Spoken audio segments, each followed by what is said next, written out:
प्रभात केसरी जी प्रयागराज से। राधे राधे महाराज जी। महाराज जी, आपके श्रीमुख से सुना था कि पानी में मीन प्यासी मोहे सुन सुन आवे आहासी। महाराज जी, इसका भावार्थ क्या है? यार, आनंद सिंधु मध्य तो वासा, हृदय में भगवान बैठे हैं, फिर भी हम आनंद के लिए बाहर विषयों में जा रहे हैं। पानी में मीन प्यासी, आनंद समुद्र भगवान यहीं बैठे हो, मैं आनंद की खोज के लिए विषयों में घूम रहा हूं जहां एक बूंद पानी नहीं। मृग मरीचिका समझते हैं?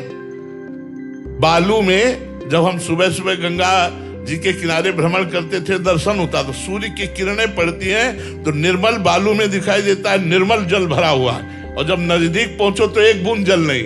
ऐसे ही संसार में सुख दिखाई देता है, सुख है नहीं, सुख तो परमात्मा में है। पर यह बात समझ में आना थोड़ा कठिन है, ये बात समझ में आना कठिन है। ऐसा लगता है भोगो तो अभी आनंद है, परमात्मा का आनंद पता नहीं कब मिलेगा कि नहीं मिलेगा, लेकिन भोग का तो गुलाब जामुन रखो, अभी मुंह मीठा हो गया।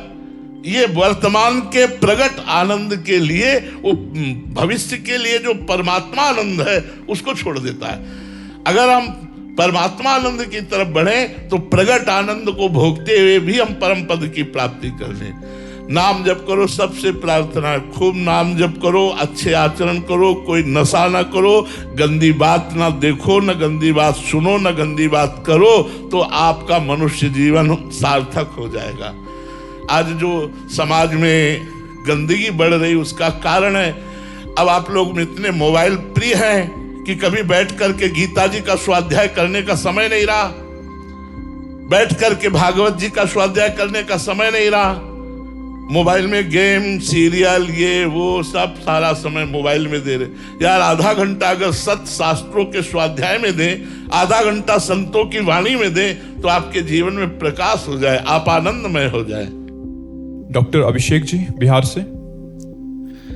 राधे राधे महाराज जी। महाराज जी, कर्मों को करते हुए निर्लिप्त कैसे हो सकते हैं? कर्मों को समय से भगवत समर्पित भी करते हैं परंतु निर्लिप्त नहीं हो पा रहे।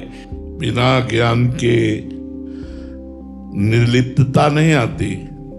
यदि भगवत स्मरण करते हुए कर्म किया जाए और कर्म को भगवान के चरणों में समर्पित कर दिया जाए, तो ये साधन दीर्घ काल तक करने पर उसके अंदर ज्ञान का स्फुरण होगा। तब वो देख पाएगा कि कर्ता तो देहाभिमान है, मैं नहीं हूं। गुणानुगुण वर्तन्ते मनुष्या पार्थ सर्वसा। त्रिगुण माया की प्रेरणा से यंत्रवत शरीर से चेष्टाएं हो रही हैं, मैं उनका दृष्टा हूं, करता नहीं। जब दृष्टा भाव आ जाएगा तो निर्लिप्त हो जाओगे, और जब अहंकार विमूढ़ात्मा कर्ता हमिति मन्यते देहाभिमान रहेगा तो कर्ता भाव बना ही रहेगा, लिप्तता बनी ही रहेगी, कर्मफल की आशा बनी रहेगी, आवागमन का चक्र पुष्ट होता रहेगा। इसलिए सद्गुरु की शरण में होकर उनके द्वारा बताई हुई उपासना पद्धति से देहाभिमान का नाश कर दे, कर्ता भोक्ता भाव का नाश कर दे, साक्षी भाव से स्थित हो जाए, दृष्टा भाव में स्थित हो जाए, तो कर्म करते हुए भी वो निर्लिप्त रहेगा। कोई भी कर्म उसे बांध नहीं सकेगा। इसलिए कृष्णार्पणमस्तु, हर कर्म को करो। तस्मात् शास्त्रम प्रमाणम ते कार्याकार्यो व्यवस्थितो। शास्त्र के अनुसार ही कर्म होने चाहिए। जिनका शास्त्र विधान करता है वही कर्म है, और जो शास्त्र विपरीत किया जाता है वो अशुभ कर्म है, वो बंधन कारक और दुख देने वाला है। इसलिए शास्त्र सम्मत कर्म हो वो भी भगवान को अर्पित किए जाए, और कर्म करते समय सावधानी रखी जाए कि भगवान का स्मरण निरंतर होना चाहिए। मामनुस्मर युद्ध च, युद्ध अर्थात कर्तव्य कर्म, और मामनुस्मर अर्थात भगवान का भजन, नाम जप स्मरण, मंत्र जप स्मरण, रूप ध्यान स्मरण, गुण लीला चिंतन स्मरण। स्मरण करते हुए जो कर्म किया जाता है तो ज्ञान प्राप्त हो जाता है। फिर वो कर्म करता नहीं रहता, वो दृष्टा रहता है। कर्ता त्रिगुण माया होती है, और त्रिगुण माया के द्वारा रचित ही स्थूल, सूक्ष्म और कारण शरीर हैं। इनके द्वारा ही कर्म होता है, मेरे द्वारा कर्म नहीं होता। मैं कर्ता भोक्ता भाव से रहित हूं, ऐसा अनुभव हो जाएगा। महामंडलेश्वर स्वामी यमुनापुरी जी महाराज, हरिद्वार से। राधे राधे महाराज जी। महाराज जी, अद्वैत सिद्धि होना किस प्रकार संभव है? क्या अद्वैत सिद्धि होने के बाद पहले की तरह जीवन सामान्य रहता है? रस्सी को सांप जान लेने से ही भय भ्रम उत्पन्न हुआ। जब हमारी मिथ्या दृष्टि, सर्प बुद्धि खत्म हो गई तो भय भ्रम नष्ट हो गया। तो वैसे ही पड़ा है, उसमें कोई अंतर थोड़ी हुआ, वो तो वैसे ही पड़ा है, केवल भय और भ्रम नष्ट हो गया। ऐसे ही एकोहम बहुश्यामा, एक मैं बहुत रूपों में हो जाऊं, वही ब्रह्म जो तू है, तत्त्वम असि। तुम्हारा संकल्प ही नानात्व को प्राप्त हुआ है। संकल्प रहित हो गए, नानात्व का भाव खत्म हो गया, एको ब्रह्म द्वितीयो नास्ति। तो बस वो अपने आप में ही रमण करता है, अपने आप में ही खेलता है, अपने आप में ही वो व्यवहार करता है। वो द्वैत है ही नहीं उसकी दृष्टि में।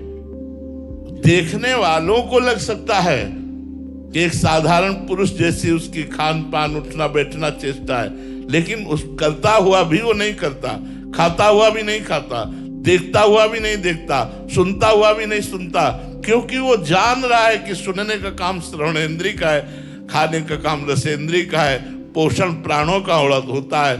मैं तो केवल इसका देखने मात्र से दृष्टा मात्र हूं। तो अपने स्वरूप का बोध हो जाने पर सब अपनी आत्मा है, ये नानात्व तो खत्म हो जाता है, एक केवल रह जाता है। तो उसका व्यवहार भले आपको संसारिक जैसा दिखाई दे, लेकिन उसकी स्थिति संसार से परे होती है। व्यवहारिक तो ऐसा दिखाई दे सकता है कि जैसे एक अज्ञानी पुरुष, ऐसे एक ज्ञानी पुरुष। महाराज जी, सामने वाले ने प्रतिकूलता किया तो फिर उसका रिएक्शन क्या होगा उस समय उस महापुरुष के हृदय में? यही स्थिति है कि सामने से आई हुई प्रतिकूलता को मुस्कुरा के चल देगा।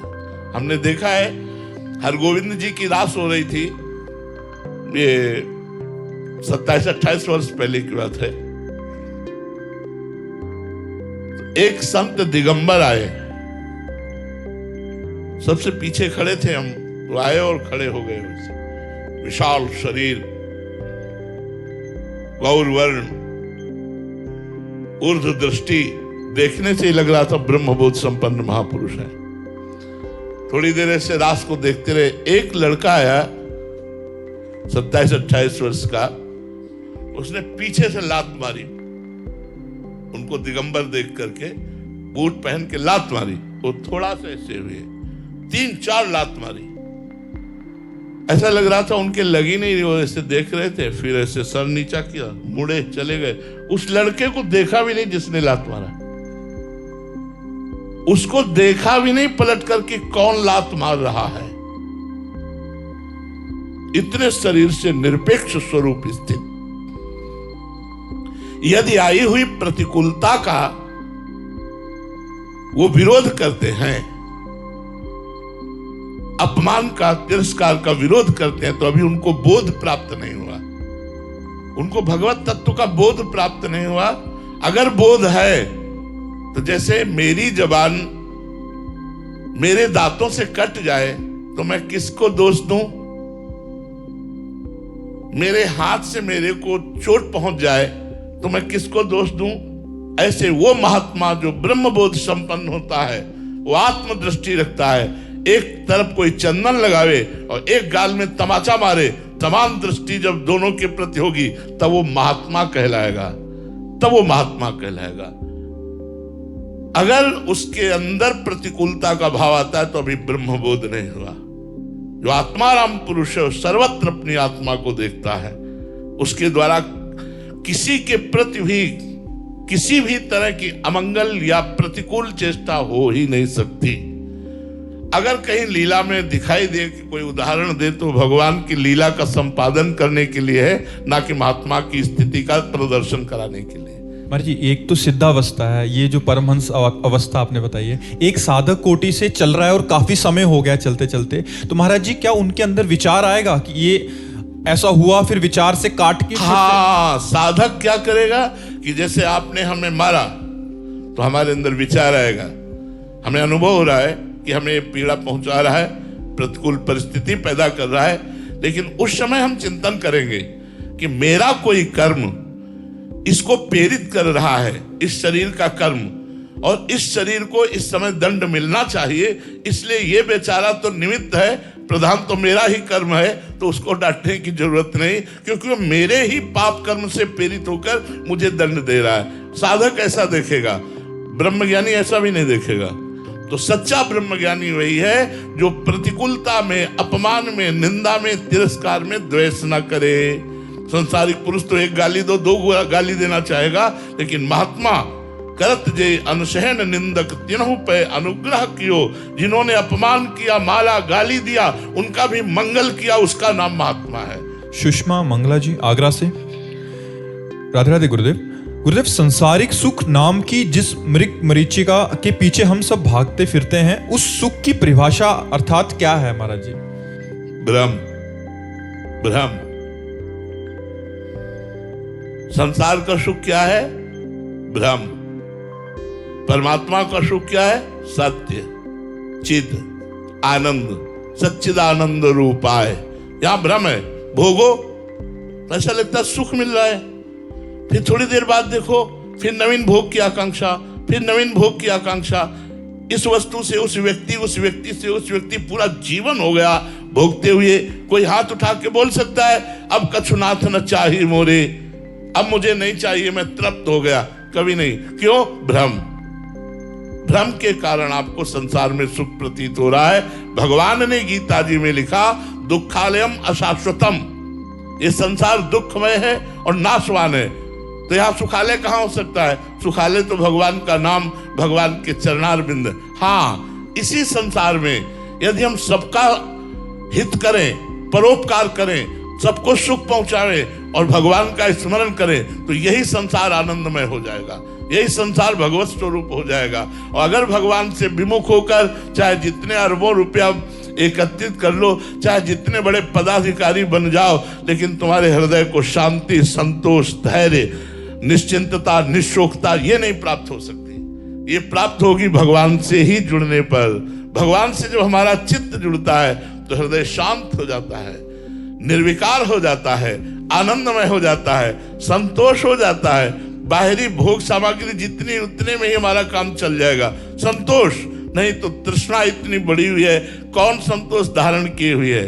सबके हृदय में आगे से आगे बढ़ने की इच्छा है, और वो इच्छा करते करते मर जाता है, लेकिन वो पूर्ण नहीं हो पाती।